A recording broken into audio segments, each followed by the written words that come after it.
Hi అండి, నమస్తే. Welcome back to our channel Harsha Karthik 2912. ఈరోజు వీడియోలో సంక్రాంతి స్పెషల్గా బెల్లం గులాబీ పువ్వులను ఎలా తయారు చేసుకోవాలో చూపించబోతున్నానండి. అండ్ ఈ గులాబీ పువ్వులను మనం ఎన్ని తిన్నా కూడా వెగట పుట్టదు. అండ్ అలానే చాలా లైట్గా టేస్టీగా ఉంటాయండి.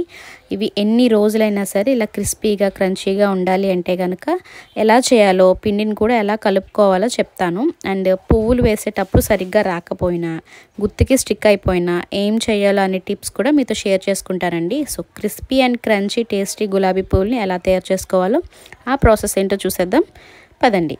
ఫస్ట్ ఈ గులాబీ పూలు తయారు చేసుకోవడానికి పిండి కలుపుకోవాలి. సో దానికోసం ఒక బౌల్ తీసుకొని అందులో 1 కప్ మైదా, 1 కప్ రైస్ ఫ్లోర్ వేసుకుని, ఎప్పుడు గులాబీ పూలు చేసుకున్నా సరే ఈ రెండు ఈక్వల్ క్వాంటిటీలో తీసుకుంటేనే క్రిస్పీగా టేస్టీగా వస్తాయి. అదే మైదా ఎక్కువ వేస్తే కొన్ని డేస్కి మెత్తగా అయిపోయి కొంచెం సాగుతూ ఉంటాయి. అందుకే రెండు ఈక్వల్ క్వాంటిటీలో తీసుకుంటే టేస్టీగా వస్తాయి. మీరు మైదా బదులుగా గోధుమ పిండి కూడా యూస్ చేసుకోవచ్చు. నెక్స్ట్ ఇందులోకి చిటికెడు సాల్ట్ వేసుకుని ఒకసారి బాగా మిక్స్ చేసుకోవాలి. పిండిని అంతా మిక్స్ చేసుకున్న తర్వాత అందులోనే నేను 1 కప్ దాకా బెల్లం వేస్తున్నాను. ఏ కప్తో అయితే పిండి తీసుకున్నానో అదే కప్తో 1 కప్ దాకా బెల్లం వేసుకుని బాగా కలుపుకోవాలి. సో మీరు బెల్లానికి బదులుగా షుగర్ కూడా యూస్ చేయొచ్చు, అది మీ ఆప్షనల్. బట్ బెల్లం అయితే హెల్తీ కనుక నేను బెల్లం యూస్ చేస్తున్నాను. నెక్స్ట్ ఇందులోకి వాటర్ వేసుకొని పిండిని కలుపుకోవాలి. ఒకేసారి వాటర్ అంతా వేసేయకుండా ఫస్ట్ ఒక 1 కప్ దాకా నేను వాటర్ వేస్తున్నాను. సో ఇలా వాటర్ వేసుకుని బెల్లం కరిగిపోయాక పిండి కన్సిస్టెన్సీ అనేది పలచపడుతుంది. అందుకని ముందే వాటర్ వేసేయకుండా కొంచెం కొంచెం వేసుకుని ఇలా ఈ కన్సిస్టెన్సీ వచ్చే విధంగా కొంచెం గట్టిగానే కలుపుకోండి. ఉండలేమీ లేకుండా ఇలా పిండిని కలుపుకొని మూత పెట్టేసుకుని 2 to 4 hours పాటు నానబెట్టుకోవాలి. మధ్య మధ్యలో కలుపుకుంటూ ఉండాలి. బెల్లం కరుగుతూ ఉంటేనే, సో మధ్య మధ్యలో మిక్స్ చేసుకుంటూ ఉంటే పిండిలోకి కలిసిపోతూ ఉంటుంది. పిండి కలిపేసిన వెంటనే గులాబీ పూలు వేయకూడదు. ఖచ్చితంగా 2 to 4 hours పాటు నాననివ్వాలి. అలా పిండి నానితేనే గులాబీ పూలు అనేవి పర్ఫెక్ట్గా టేస్టీగా వస్తాయండి. సో ఇప్పుడు ఇంకొక టిప్ ఏంటంటే, కొత్తగా కొన్న గుత్తులతో గులాబీ పూలు రావాలి అంటే కనుక ఆ గుత్తిని నీట్గా వాష్ చేసుకొని వాటర్ అంతా లేకుండా తుడిచేసుకుని దాన్ని నైట్ అంతా ఆయిల్లో ఇలా నానబెట్టుకోవాలి. ఆయిల్ని హీట్ చేయాల్సిన అవసరం లేదు. నార్మల్గా ఆయిల్లోని సోక్ చేసుకుంటే సరిపోతుంది. ఇలా ఆయిల్లో సోక్ చేసిన గుత్తితో నెక్స్ట్ డే మంచిగా మనం గులాబీ పూలు అనేవి వేసేసుకోవచ్చు. ఇలా ఫస్ట్ టైం కొన్నప్పుడు మాత్రమే చేస్తే సరిపోతుంది. ప్రతిసారి చేయాల్సిన అవసరం ఏమీ లేదు. పిండిని ఇలా 4 hours తర్వాత నానబెట్టుకుని తర్వాత ఒకసారి అంతా కలుపుకోవాలి. పిండి కన్సిస్టెన్సీ అనేది ఇలా ఉంటుంది.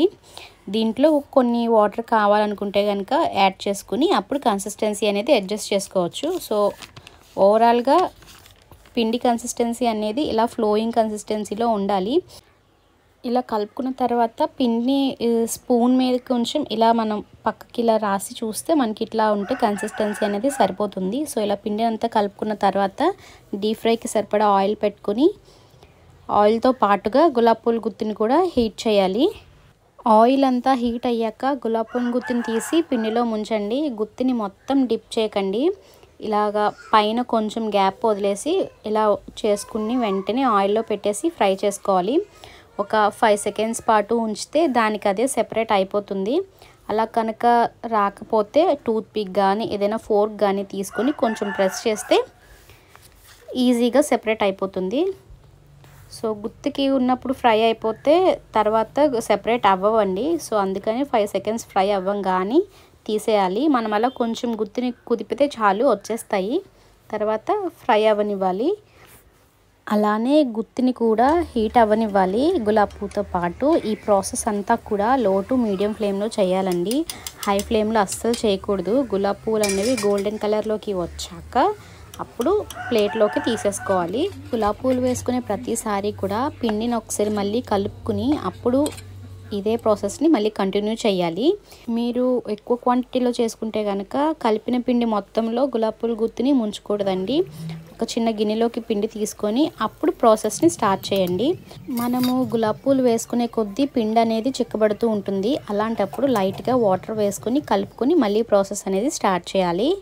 అంతేనండి. ఈ చిన్న చిన్న టిప్స్ ఫాలో అవుతూ గులాబీ పూలు వేసుకుంటే ఫస్ట్ టైం ట్రై చేసిన వాళ్ళు కూడా ఈజీగా పర్ఫెక్ట్గా వేసేస్తారు. మీరు చేసేటప్పుడే నేను చెప్పే టిప్స్ అన్నీ కూడా మీకు అర్థమైపోతాయండి. చాలా ఈజీగా కూడా చేసేసుకోవచ్చు. సో మరి మీరు కూడా ఈ పండగకి మీ ఇంట్లో ఈ టేస్టీ క్రిస్పీ అయిన గులాబీ పువ్వుల్ని ఇంట్లో ట్రై చేయండి. సో చూసారు కదండి, ఈ రెసిపీ కనుక మీకు నచ్చినట్లయితే లైక్ చేయండి, మీ ఫ్రెండ్స్కి రిలేటివ్స్కి షేర్ చేయండి. మరిన్ని ఇలాంటి quick and simple tasty recipes కోసం నా ఛానల్ని సబ్స్క్రైబ్ చేసుకోండి. Thanks for watching.